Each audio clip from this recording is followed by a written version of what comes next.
Can antibiotic ointment change the natural bacteria living on your horse's eye? According to new research, the answer appears to be yes.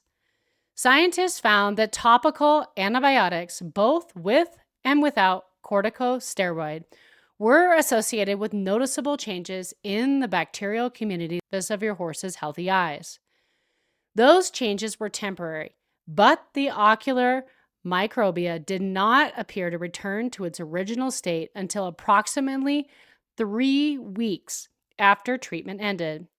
This does not mean your veterinarian should stop prescribing antibiotic eye medication, and it certainly does not mean that you should avoid treating a potentially serious eye condition. These medications can be essential for protecting a horse's eyesight. However, the findings provide another reason why horse owners should never reach into the medicine cabinet and begin treating an eye without veterinary guidance. The surface of a healthy eye might look perfectly clean, but it is not sterile. It supports a small and diverse community of microorganisms known as the ocular microbiota. You may have heard far more about the gut microbiome, but microbial communities also live on the skin, in the respiratory tract, and on the surface of the eye. The eye is constantly exposed to dust, dirt, bedding, insects, plant material, and microorganisms from the environment. Fortunately, it has several layers of protection. The eyelids and intact surface of the eye provide physical barriers. Tears help rinse away debris while also containing antimicrobial compounds. The immune system supplies additional defenses.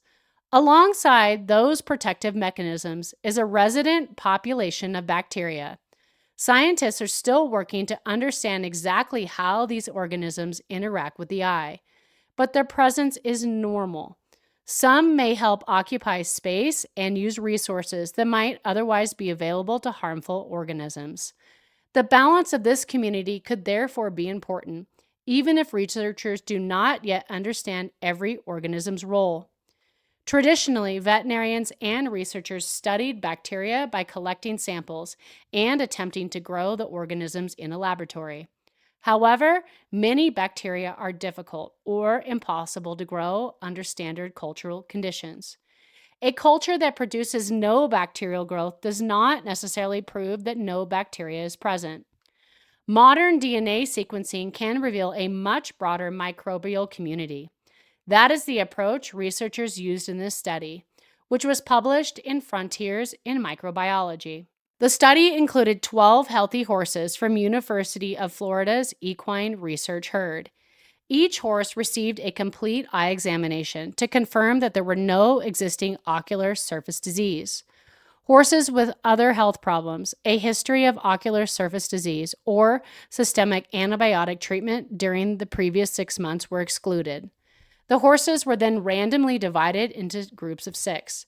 In each horse, one eye was randomly selected for treatment, while the opposite eye remained untreated and served as a control.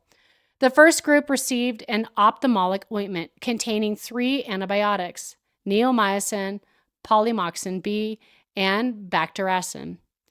The second group received an ointment containing neomycin, polymyxin B, and dexamethasone. Dexamethasone is a corticosteroid used to control inflammation in certain eye conditions. A small strip of ointment was placed in the treated eye 3 times a day for 7 days. The control eye received no medication. Researchers collected samples from both eyes before treatment and then on days 1, 3, 7, 9, 14, and 30. They collected the samples from the lower conjunctival area and used DNA sequencing to characterize the bacterial communities. The researchers also collected some samples from the skin, around the eyes, and from the surrounding air to help evaluate possible environmental influences. Before treatment began, Proteobacteria represented more than 75% of the bacterial population detected on the horse's ocular surfaces. Other groups include Firmicutes, Bacteriota, and Actinobacteriota. I am so sorry for my pronunciation.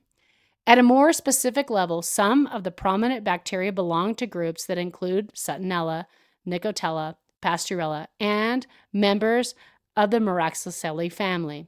Some of these organisms have also been detected within horses' nasal passages. That connection is not necessarily surprising because the nasocranial duct. That connection is not especially surprising.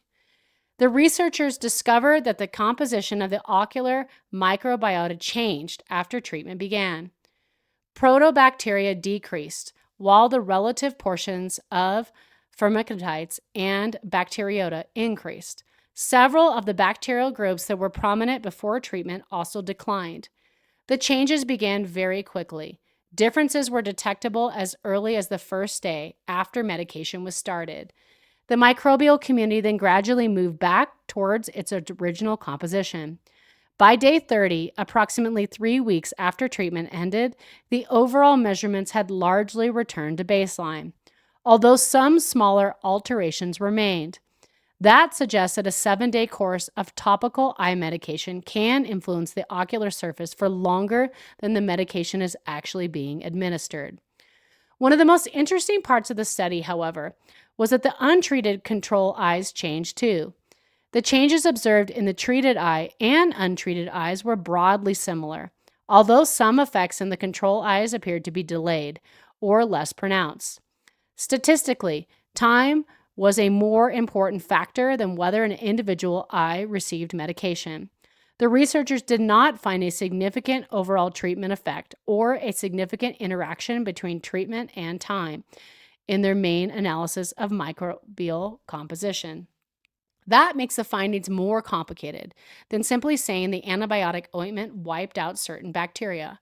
One possible explanation is that treating one eye somehow influenced local immune activity in both eyes.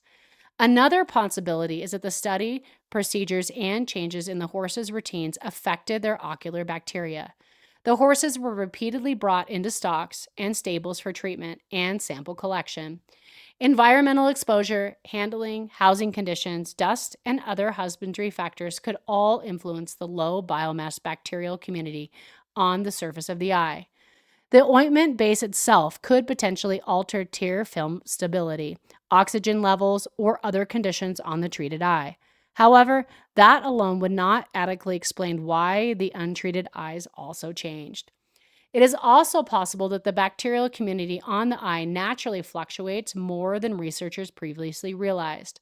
An eye is an open system that is continuously interacting with the environment. Unlike the intestinal tract, it contains a relatively small number of microorganisms, which can make changes easier to detect but sometimes harder to interpret.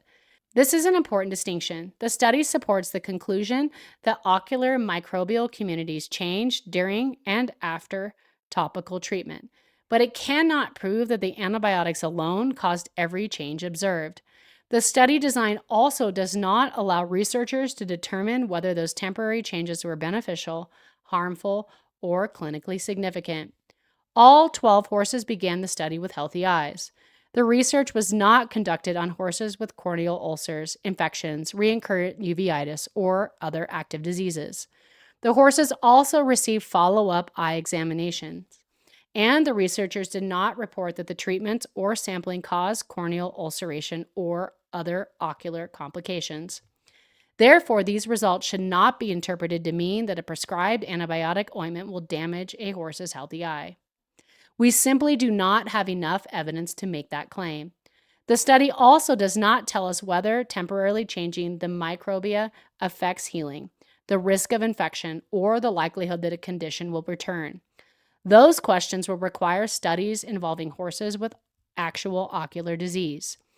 Researchers acknowledge several other limitations. Only 12 horses participated, with 6 horses assigned to each medication group. Because the eye contains relatively little microbial material, a small number of unusual samples can have a considerable effect on the results. The sequencing method identified bacterial DNA and calculated relative abundance. It did not determine the absolute number of bacteria present. If one group of bacteria appears to increase proportionally, that does not necessarily mean that more of those bacteria are physically present. It could mean that another group declined, making the first group represent a larger percentage of the remaining community.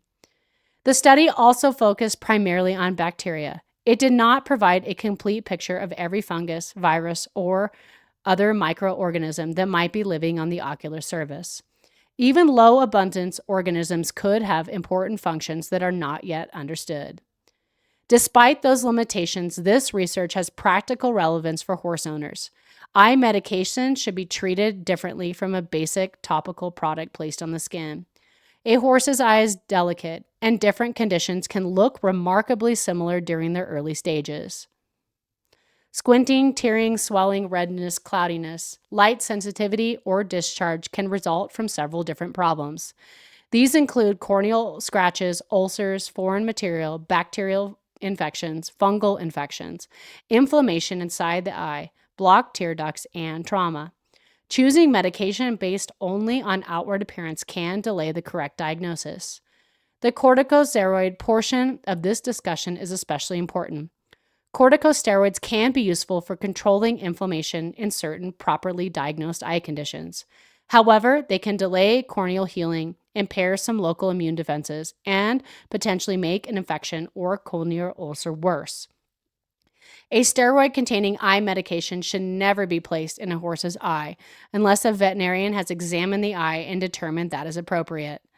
This is also why reusing an old tube of eye ointment can be dangerous. The symptoms may resemble a previous problem, but the cause could be completely different. The tube could be expired or contaminated, and the medication might contain a corticosteroid that is unsafe for the current condition. Horse owners should also complete the vet treatment exactly as directed. Do not stop early because the eye looks better. Extend treatment without veterinary advice, or use the medication in another horse. If the eye is not improving, appears more painful, becomes cloudy, or develops increasing discharge, contact your veterinarian promptly. Equine eye problems can worsen quickly, and protecting the horse's vision is far more important than experimenting with leftover medication. As always, we are not veterinarians, and this video is for educational purposes only. Any horse showing signs of eye pain or disease should be examined by a veterinarian as soon as possible. Thank you so much for joining us, and remember, I am not AI. If you listen closely, you can hear me breathing.